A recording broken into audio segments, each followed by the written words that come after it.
नमस्कार मित्रों, स्वागत है आपका अपने YouTube चैनल पर। मैं अमित कौशिक आपका हार्दिक स्वागत करता हूं।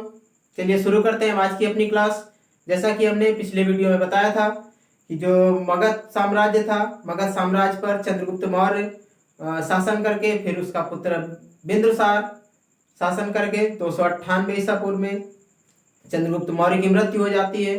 उसके बाद बिंदुसार आता है, बिंदुसार शासन करके वो भी चला जाता है। अब आता है अशोक महान, यानी अब आज हम लोग चर्चा करेंगे अशोक महान।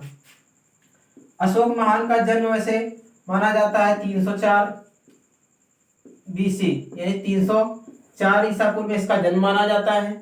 जबकि ये गद्दी पर 269 ईसा पूर्व 269 ईसा पूर्व गद्दी पर बैठा था, ऐसा माना जाता है। या बौद्ध ग्रंथ ऐसा बोलते हैं कि जब गद्दी पर बैठा था उसके पहले अशोक ने अपने 99 भाइयों की हत्या करी थी, क्योंकि ये बहुत ही क्रूर शासक था उस समय।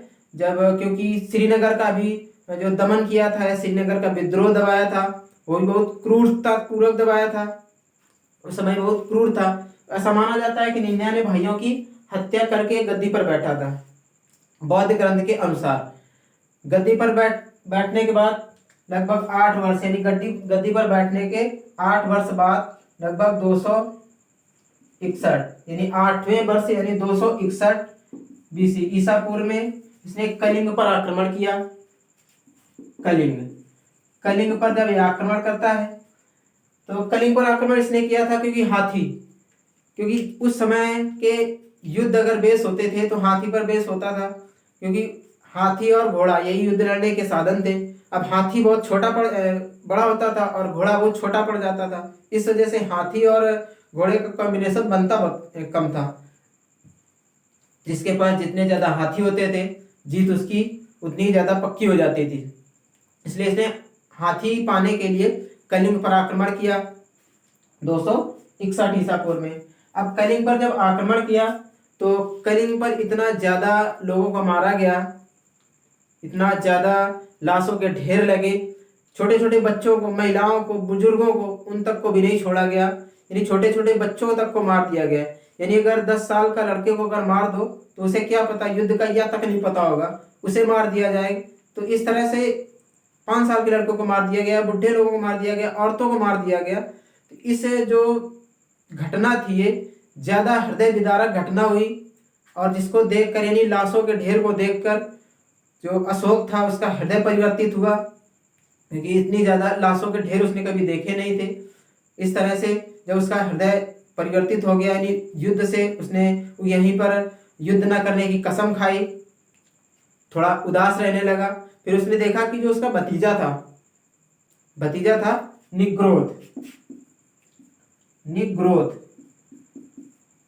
निग्रोध जो था वो बहुत ही खुश रहा करता था या खुश मिजाज था, क्योंकि ये बौद्ध धर्म को अपनाता था।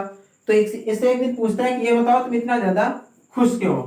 तो ये बताता है कि मैं बौद्ध धर्म अपनाता हूँ और बौद्ध धर्म में चींटी मारना भी पाप है, इस वजह से मैं इतना ज्यादा खुश रहता हूँ। तो बौद्ध धर्म जब ये अपनाता था तो निग्रोध ही इसको अशोक को लेके गया। उनके जो महान थे, निग्रोध जो था वो अशोक को लेके गया बौद्ध धर्म की शिक्षा दिलाने के लिए, यानी उपगुप्त के पास लेके गया।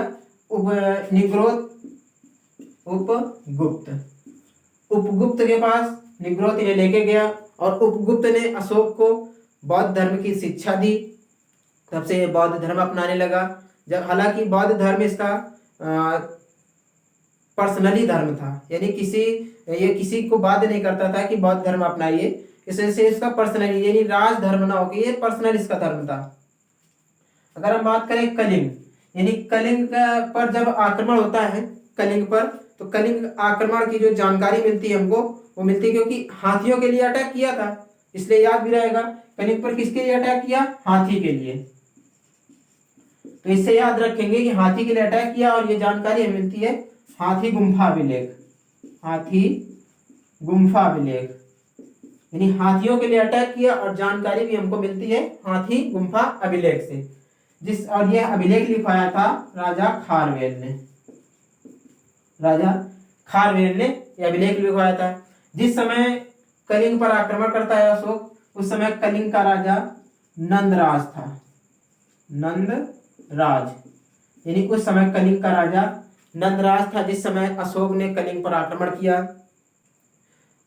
अपने राज्य में बैठने के या अपने शासन पे बैठने के 8वें वर्ष इसने अटैक किया था 261 ईसा पूर्व। इसका हृदय परिवर्तित हो गया और ये बौद्ध धर्म को अपनाने लगा। अशोक ने 5 शादियां करी थी। इन 5 शादियों में जो कारुबाकी थी, कारुबाकी इसकी सबसे प्रिय पत्नी थी। कारुबाकी इनकी सबसे प्रिय पत्नी थी। अगर अशोक की माता की बात करें, अशोक की माता का नाम था सुभद्रांगी। ये पेपर में पूछा जा चुका है कि अशोक की माता का क्या नाम था, सुभद्रांगी। जो क्योंकि अब अशोक ऐसा तो था नहीं कि अशोक केवल बौद्ध धर्म को मानता था, जबकि इसके जो पिताजी थे वो जैन धर्म को मानते थे, यानी जो बिंदुसार थे वो जैन धर्म को मानते थे। तो इन्होंने इस जैन धर्म को भी काफी मान्यता देता था, क्योंकि शुरू से जैन धर्म था उसके घर में। इसलिए इसने 4 गुफाएं बनवाई। वो गुफाएं आजीवक संप्रदाय को दान में दे दी।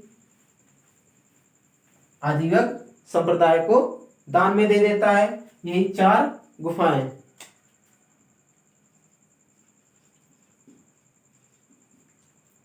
यानी गया बिहार में जगह पड़ती है बराबर की पहाड़ी। नाम है बराबर की पहाड़ी, लेकिन बराबर है नहीं। बराबर की पहाड़ी नामक जगह पर उसने 4 गुफाएं का निर्माण करवाया। 4 गुफाओं में कर्ण,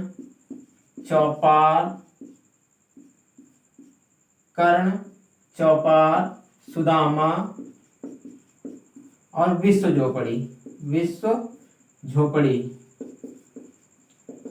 ये 4 गुफाएं बनवाता है। और आजीवक संप्रदाय जो जैन धर्म का था उसको रहने के लिए उन्हें दे देता है कि आप लोग यहाँ पे रहें। उसके बाद फिर सबसे पहला यानी भारत में पहला राजा था जिसने अपने शब्दों को या अपने विचारों को लोगों तक पहुंचाने के लिए अभिलेख का प्रयोग किया। किसका प्रयोग किया? अभिलेख का। यानी अशोक जो था पहला राजा था जो अपने विचार लोगों तक पहुंचाने के लिए अभिलेख का प्रयोग किया। अभिलेख के बारे में हम आपको बता चुके हैं। अभिलेख था इराक के शासक डेरियस ने इस अभिलेख की शुरुआत करी थी, क्योंकि डेरियस ने ही सबसे पहले जो बोगाज गोई था तुर्की भाषा का वो अभिलेख लिखवाया था। बोगाज गोई को ही विश्व का सबसे पहला अभिलेख माना जाता है। और भारत में अभिलेख लिखवाने का काम प्रारंभ किया अशोक ने। अशोक जो अभिलेख लिखवाता था उसके लिए पत्थर जो लाता था वो यूपी के चुनार जगह से निकाले जाते थे। सोनभद्र की जगह है जहाँ से पत्थर आते थे अभिलेख लिखने के लिए, चुनार वो जगह पड़ती थी। अब देखते हैं जो इराक का शासक था डेरियस, यानी इराक का शासक था डेरियस इराक का था ये। इसी ने सबसे पहले विश्व में अभिलेख लिखवाने की परंपरा चालू करी। ये हकमनी वंश का था। इसे सबसे पहले लिखाया था बोगाज गोई जो तुर्की भाषा में अभिलेख था। अब अशोक के अगर हम अभिलेखों की बात करते हैं तो इसमें 4 तरह के या 4 भाषाओं का प्रयोग हुआ है अभिलेख में। देखते हैं कौन कौन सी भाषाएं थी अभिलेख की, जिनमें 4 भाषाओं का प्रयोग किया गया अभिलेख लिखने में। अगर हम बात करें भारत में या विदेशी तक, क्योंकि जो अशोक का कार्यकाल था वो विदेशों तक भी स्थापित था। तो अगर हम बात करें भारत में, तो भारत में इसका जगह थी, ये था पाकिस्तान, ये था अफगानिस्तान और यहाँ पर तुर्की उर्की का इलाका था। तो हम अगर भारत में बात करें तो भारत में जितने भी अशोक के अभिलेख मिले हैं वो मिले हैं ब्राह्मी भाषा में। भारत में जितने भी अशोक के शिलालेख मिले या अभिलेख मिले वो ब्राह्मी भाषा में मिले। अगर पाकिस्तान में बात करें तो पाकिस्तान में मिले खरोष्ठी। पाकिस्तान में जो भी अभिलेख मिलेंगे वो खरोष्ठी भाषा में मिलेंगे। भारत में ब्राह्मी, पाकिस्तान में खरोष्ठी। अगर बात करें अफगानिस्तान में, तो अफगानिस्तान में मिलेगी अरमाइक, क्योंकि ये लेख लिखवाने के लिए लोकल भाषा का प्रयोग करता था। अगर अपनी भाषा यहाँ का डाल देता तो अफगानिस्तान में या पाकिस्तान में या तुर्की में कोई ब्राह्मी भाषा जानता नहीं था। इस वजह से उसने भारत में लोग ब्राह्मी भाषा जानते थे, इसलिए भारत में ब्राह्मी भाषा में लिखवाया, जबकि पाकिस्तान में खरोष्ठी भाषा, अरमाइक भाषा अफगानिस्तान में, जबकि तुर्की में या तुर्की भाषा का प्रयोग किया गया, क्योंकि वो अपने संदेश कहना चाहता था। इस वजह से उसने वहीं की लोकल भाषा में वो चीज लिखवाई ताकि लोगों को समझ में आए व पढ़ सके। अब बात करते हैं मगर कि जो ये सब मिल तो गए अभिलेख, लेकिन ये पढ़े कैसे जा सके, किसने सबसे पहली बार पढ़ा? तो जो एक थे जेम्स पैंथर, यानी जेम्स पैंथर को सबसे पहली बार ये अभिलेख मिले। लेकिन जेम्स पैंथर ने इन अभिलेखों को पढ़ने की बजाय उन्होंने कहा कि ये कोई खास नहीं है, इस वजह से उन्हें निगलेक्ट कर दिया, या हम कह सकते हैं कि इग्नोर कर दिया, उन्होंने नहीं पढ़ा। उसके बाद 1837 में जेम्स प्रिंसेप, यानी जेम्स प्रिंसेप ने 1835 में सबसे पहली बार इन्होंने अशोक के अभिलेख पढ़े। उन अशोक के अभिलेख पढ़ने में अब एक समस्या फिर हो गई कि जब अशोक के अभिलेख मिले, अशोक के जब अभिलेख पढ़े गए तो उसमें मिलता था देवनाम प्रियदर्शी, यानी जो भी अभिलेख मिलता था उसमें मिलता था देवनाम प्रियदर्शी। प्रियदर्शी का मतलब होता है भगवान को, यानी भगवान को जो पसंद आए। देवनाम प्रियदर्शी मतलब भगवान को जो पसंद आए। अब समस्या ये हो गई कि जो भी अभिलेख मिला वो देवनाम प्रियदर्शी लिखा होता था। इनमें फिर कंफ्यूजन होने लगा कि ये देवनाम प्रियदर्शी कौन था। उसके बाद फिर एक अभिलेख मिल गया मध्य प्रदेश में एक अभिलेख मिला, इसका नाम था गुर्जरा, यानी गुर्जरा अभिलेख जो था मध्य प्रदेश में मिल गया, गुर्जरा एमपी। इस अभिलेख में अशोक ने स्वयं लिखा, मैं मगध का सम्राट अशोक, यानी यहां से पता चला ये जो अभिलेख लिखाए गए हैं वो अशोक ने लिखा है। बाकी अगर देखा जाए मास्की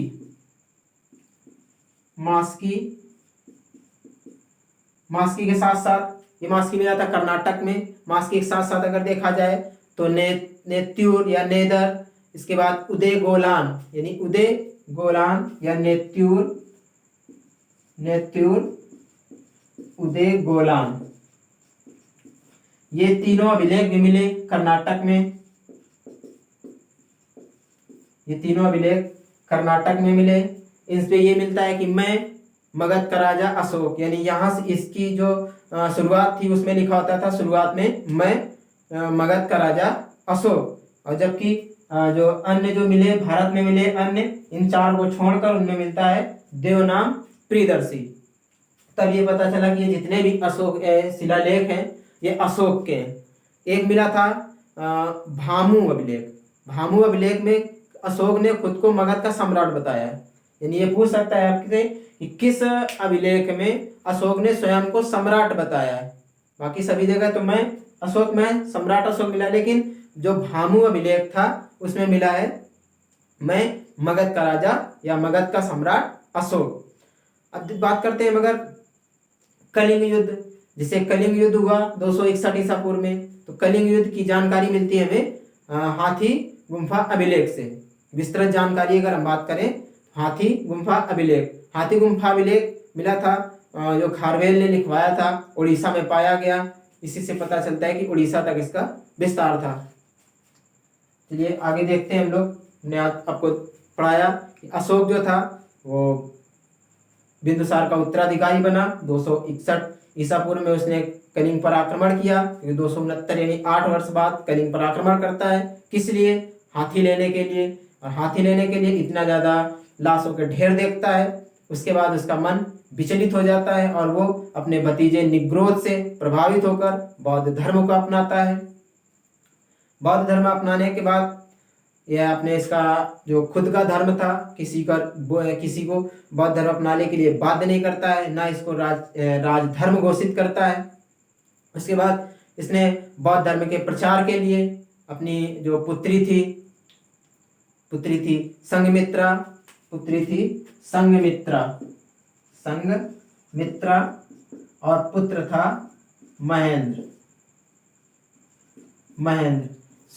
पुत्री संघमित्रा और महेंद्र को यानी ये श्रीलंका भेजता है बौद्ध धर्म के प्रचार के लिए। लेकिन वहाँ के जो राजा थे बौद्ध धर्म के प्रचार के लिए सबसे पहले यहाँ से भेजा अशोक ने, लेकिन वहाँ के जो राजा थे वो सिंगली धर्म को अपनाते थे, सिंगली धर्म को अपनाए हुए थे। लेकिन उन्होंने जब ये महेंद्र और संघमित्रा गए तो उन्होंने सिंगली धर्म को छोड़कर बौद्ध धर्म अपना लिया, यानी श्रीलंका के जो राजा थे उन्होंने बौद्ध धर्म अपना लिया।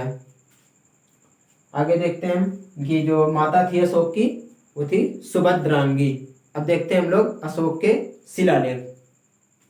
अगर हम अशोक के शिलालेख की बात करें तो अशोक के सात छोटे और 14 बड़े शिलालेख हैं, यानी 7 छोटे शिलालेख पाए जाते हैं और 14 बड़े शिलालेख पाए जाते हैं। इन शिलालेखों में 4 भाषाओं का ही प्रयोग हुआ है, ब्राह्मी, खरोष्ठी, अरमाइक और ग्रीक। यानी वो तुर्की साइड में मिला, तुर्की भाषा में, यानी वो ग्रीक में मिला था, यानी तुर्की जो दूर था तुर्की का वो ग्रीक भाषा में मिला। और इसी जो तुर्की के आसपास मिला था इसी को कहा गया था एशिया माइनर, यानी जो ग्रीक भाषा में मिला है वो एशिया माइनर कहा गया है। चलिए आगे देखते हैं हम लोग अशोक के शिलालेख। अगर हम बात करें अशोक के शिलालेख में तो किसी एक भाषा का एकमात्र अभिलेख मिला था जिसमें 2 भाषाओं का प्रयोग हुआ है। वो अभिलेख में अफगानिस्तान का सर ए कुना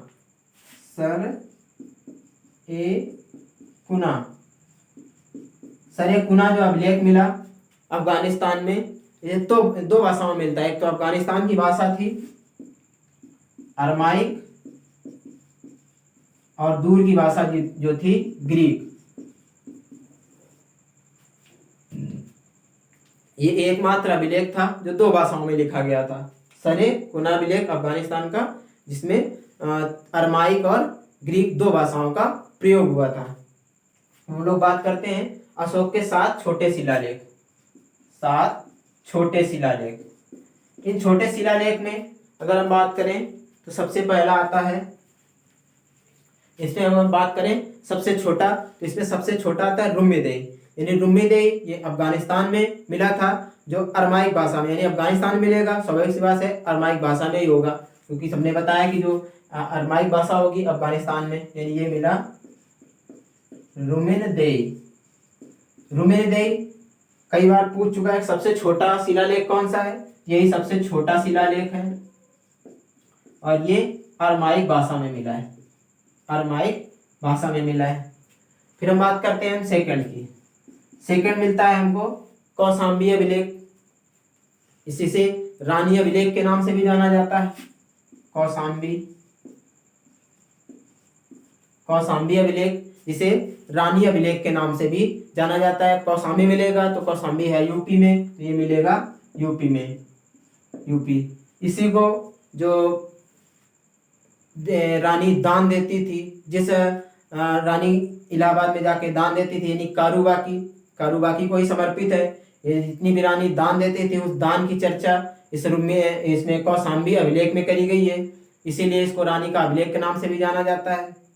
इसी अभिलेख को जो अकबर होगा आगे, वो अकबर जाके इलाहाबाद में स्थापित कराता है, अकबर इसे इलाहाबाद लेके जाता है।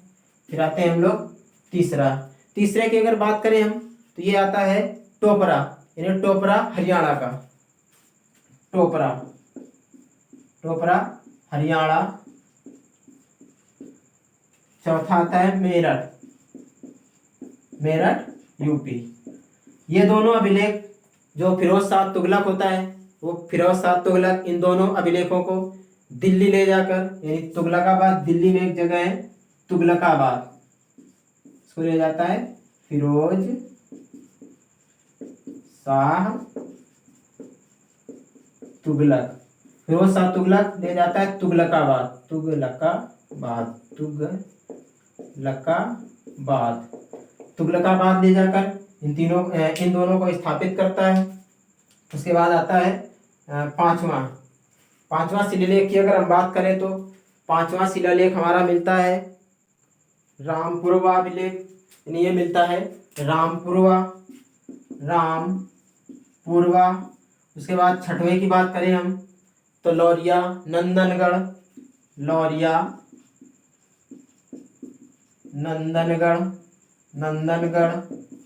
छठवें की बात करें तो लौरिया अरे राम, यानी लौरिया अरे राम जो मिलता है वो मिलता है सातवां इसका लौरिया नंदनगढ़, लौरिया अरे राज। यानी ये जो 3 अभिलेख मिलते हैं ये मिले हैं तीनों चंपारण, यानी बिहार में मिलते हैं तीनों, और तीनों जगह इनकी चंपारण बिहार। ये अशोक के 7 छोटे थे। इन 7 छोटे में इन छोटे में भी छोटा अगर पूछे तो सबसे छोटा बताना रुम्मीदेई या अरमाइक भाषा में मिला है, सबसे छोटा था अफगानिस्तान में। फिर अब पूछेगा रानी का अभिलेख कौसामी मिलता है, जिसे रानी का अभिलेख के नाम से जाना जाता है। इसमें रानी के दान की चर्चा करी गई है, रानी के दान जो दिया गया उसकी चर्चा करी गई है। फिर आता है टोपरा हरियाणा, मेरठ यूपी, यानी इन दोनों को तुगलकाबाद ले जाता है मोहम्मद बिन तुगलक। उसके बाद आता है रामपुरवा, लौरिया नंदनगढ़, लौरिया अरेराज, यानी ये तीनों मिलते हैं चंपारण बिहार में। इनका नामकरण जो होता है वो नामकरण जिस जगह मिलते हैं उन्हीं के स्थान पर इसका नामकरण हम लोग कर देते हैं। अब हम लोग देखते हैं जो शिलालेख हैं अशोक के, यानी 14 बड़े शिलालेख हैं। इन शिलालेखों में 14 शिलालेख, यानी जो समाज के लिए अच्छा होता था वो इन शिलालेखों में लिखकर बाजारों में बाजारों में गड़वा दिया जाता था, जहाँ पर लोग आए और इसे पढ़कर उसे अपने जीवन में उतारने की कोशिश करें। अगर हम सबसे पहले की बात करें, सबसे पहले में अगर बात करें हम तो इसमें कहा गया है कि पशु बलि, यानी उस समय देवताओं को खुश करने के लिए पशुओं की बलि दी जाती थी। क्योंकि अशोक बौद्ध धर्म को अपना चुका था इसलिए चींटी मारना भी पाप समझता था। इस वजह से उसने सबसे पहले अभिलेख में लिखवाया कि जो पशु बलि है या हिंसा करना है वो गलत है। तो पहले अभिलेख में इसने अहिंसा पर बल दिया। अब अहिंसा पर बल देगा, स्वाभाविक सी बात है पशु बलि पर रोक लगा देगा। यानी फर्स्ट नंबर था अहिंसा पर बल दिया और पशु बलि पर रोक लगा दी। फर्स्ट नंबर अहिंसा और पशु बलि पर रोक लगा दी। अब दूसरे में आते जो अहिंसा खत्म हो चुकी थी, तो दूसरे में पशु और मनुष्य यानी बीमार भी होते थे इसलिए चिकित्सा की सुविधा कर दी। यानी सेकंड में पशु प्लस मनुष्य दोनों की चिकित्सा का वर्णन है। चिकित्सा, पशु और मनुष्य की चिकित्सा का वर्णन किया गया है। तीसरा और आसानी से याद रहेगा, इसी दूसरे में ही जो दक्षिण भारत के राज्य थे जैसे चेर था, पांड था, श्रीलंका थी, केरल पुत्र, सतीय पुत्र, इन जो राजा थे यानी जो छोटे छोटे दक्षिण भारत के राज्य थे, इसी दूसरे में ही इनकी चर्चा करी गई है। यानी दक्षिण भारत के जो राज्य थे चेर, पांड, श्रीलंका और केरल पुत्र या सतीय पुत्र, इस तरह के जो 4-5 छोटे छोटे राज्य थे उनकी चर्चा अगर किसी अभिलेख में मिलती है तो वो दूसरे ही अभिलेख में मिलती है। चेर और पांड, श्रीलंका, केरल पुत्र, सतीय पुत्र, यानी सतीय पुत्र, इनकी चर्चा अगर किसी अभिलेख में मिलती है, यानी दक्षिण भारत के छोटे छोटे राज्यों की कहीं अगर चर्चा मिलती है तो वो दूसरे अभिलेख में मिलती है। तीसरा अभिलेख तीसरा अभिलेख आसानी से याद रहेगा क्योंकि तीसरे अभिलेख में 3 अधिकारी नियुक्त करे गए। तीसरे अभिलेख में 3 अधिकारी, राजूक, युक्तक और प्रदेशक। राजूक, युक्तक, प्रदेशक, 3, यानी तीसरे नंबर पे 3 अधिकारी, राजूक,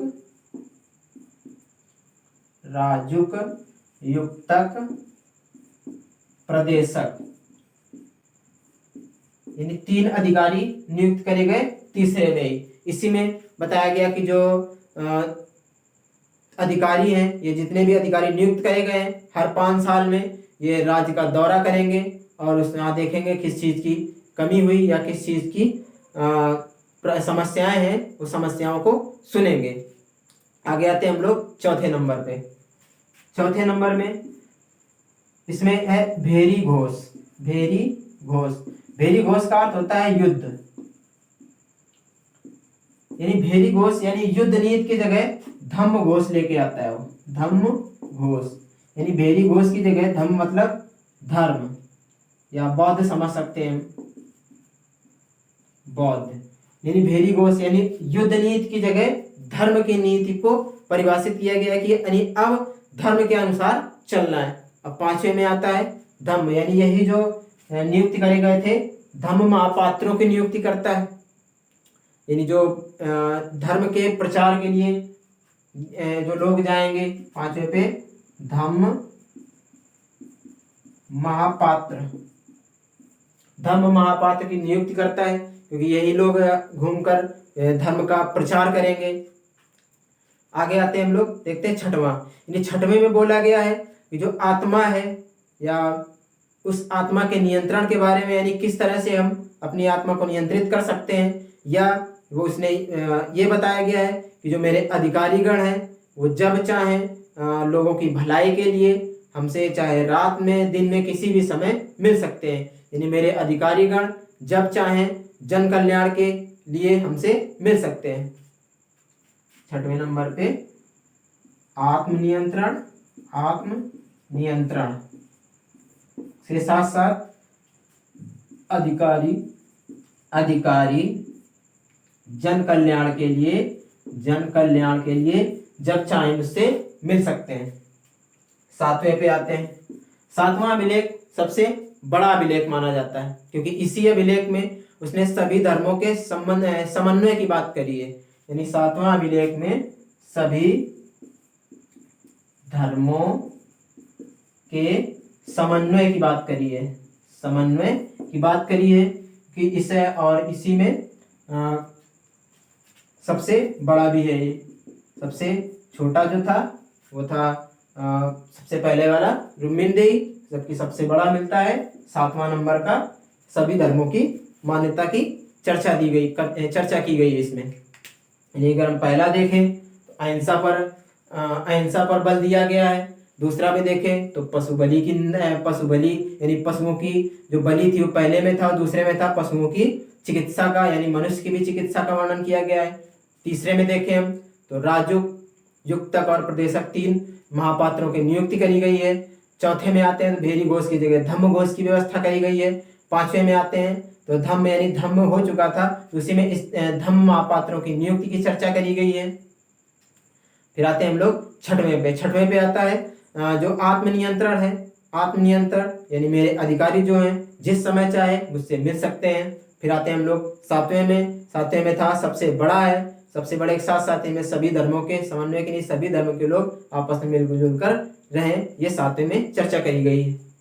ये हो गए 7। देखते हैं और 7 जो 7 शेष बचे उनको भी हम देख लेते हैं।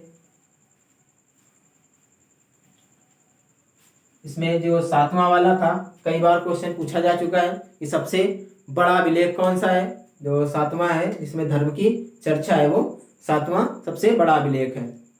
अब लोग आते हैं 8वें में, यानी धम्म की यात्रा, यानी जब जहां जहां अशोक गया। 8वें नंबर में हम बात करते हैं धम्म, यानी धम्म की चर्चा जो थी वो 7 में हो चुकी। अब धम्म की यात्रा की बात करते हैं, यानी धम्म की जब यात्रा शुरू होती है तो यानी 8वें वर्ष अटैक किया था, उसके जो 10वें वर्ष था वो सबसे पहले गया, यानी 10वें वर्ष, यानी राजा बनने के 10वें वर्ष वो गया। गया यानी बिहार गया। और 20वें वर्ष वो लुम्बिनी गया। लुम्बिनी गया। इसने लुम्बिनी की भी यात्रा करी। ये महात्मा बुद्ध से संबंधित जो जो भी स्थान से वहाँ जाता था। लुम्बिनी भी गया और ये गया भी गया। उसके बाद आते हैं हम लोग नवे पे हम बात करते हैं। तो नवे में छोटे छोटे जो त्यौहार होते हैं, यानी उसका मानना था जो कर्मकांड है, छोटे छोटे त्यौहार हैं, इस त्यौहार को मनाने में जो गरीब व्यक्ति है वो और गरीब होता चला जाता है। तो इसने कर्मकांड यानी कर्मकांड जो भी थे उस पर विरोध किया, या उसको खत्म करने पर रोक लगा दिया, मनाने पर रोक लगा दी, और छोटे छोटे त्योहारों पर भी रोक लगा दी थी। यानी नौवीं की हम बात करें तो कर्म कांडों पर रोक लगा दी, कर्म कांड पर रोक लगा दी, और जो त्योहार थे उन पर भी रोक लगा दी। उसके बाद आते हैं हम लोग 10वें बताया गया कि धम्म के महत्व, यानी धम्म जो धर्म है उसके महत्व के बारे में चर्चा करी गई है। और ये बताया गया कि जो अधिकारी हैं हमेशा जनता के हित के लिए सोचे, यानी जितना से ज़्यादा हो सके वो हित के लिए सोचे। ये जो 10वां था जनता के हित के लिए सोचें, यानी जो इनके अधिकारी थे उसने बताया कि जो हमारे अधिकारीगण हैं वो हित के लिए यानी जनता के हित के लिए सोचें। और धम्म यानी धम्म के महत्व यानी धर्म के महत्व के बारे में बताया गया है। आते हैं हम लोग 11वां में चर्चा अगर देखें तो कहीं जो अधिकारी हैं उससे स्पष्ट बोला गया जो ब्राह्मण लोग हैं उनको न सताया जाए, यानी जो ब्राह्मण हैं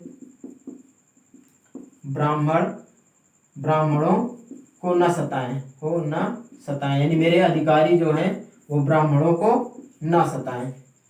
अगर हम बात करें 12 में तो 12 में चूंकि स्त्रियों की दयनीय दशा, स्त्रियों की जो दशा थी वो ज़्यादा घट चुकी थी, इस वजह से स्त्री महापात्रों की